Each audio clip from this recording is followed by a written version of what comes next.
I'm Rudy Fenk, World War II vet, I guess you want to say. Well, I was born September 28, 1926.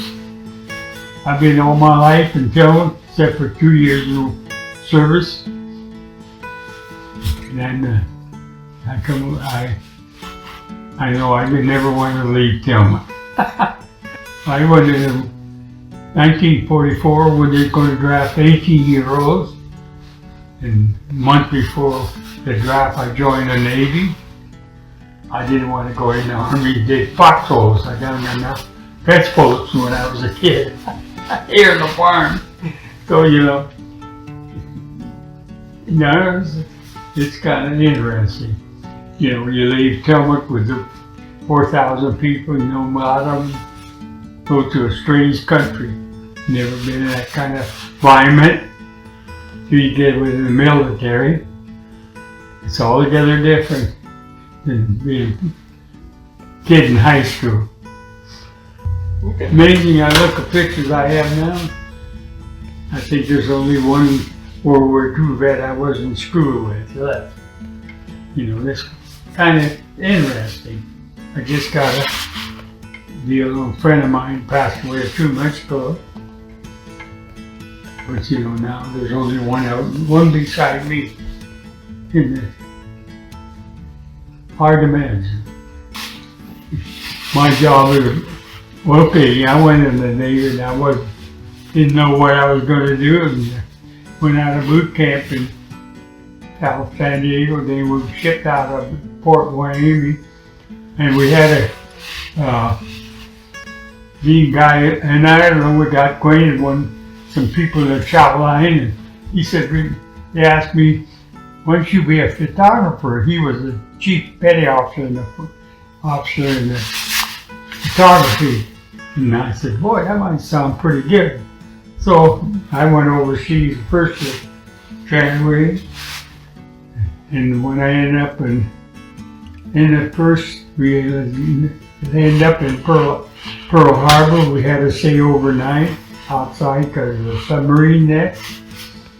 And we went in and all the ships were blowing up around it. It's hard to believe when you see that. You go back today, it's not the same for me what I saw. And we developed pictures that the planes that were dropping bombs on Japan, and we're developing like 4x4s.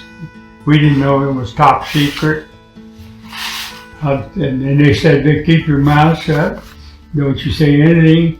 We went up there and took that picture, and we come back, and the next day we found out, we took a picture of the plane that dropped the atomic bomb.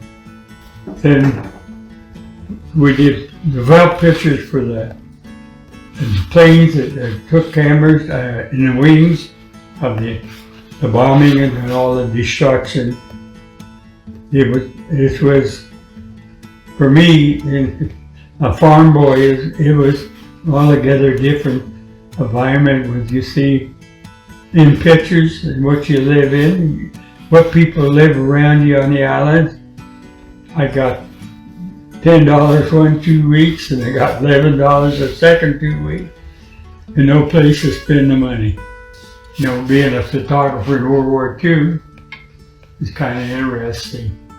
See how things changed all those years. I got pictures of all kinds of pictures. It's unreal. Actually, was probably me going to service was the hardest thing was my dad. He didn't want me to go.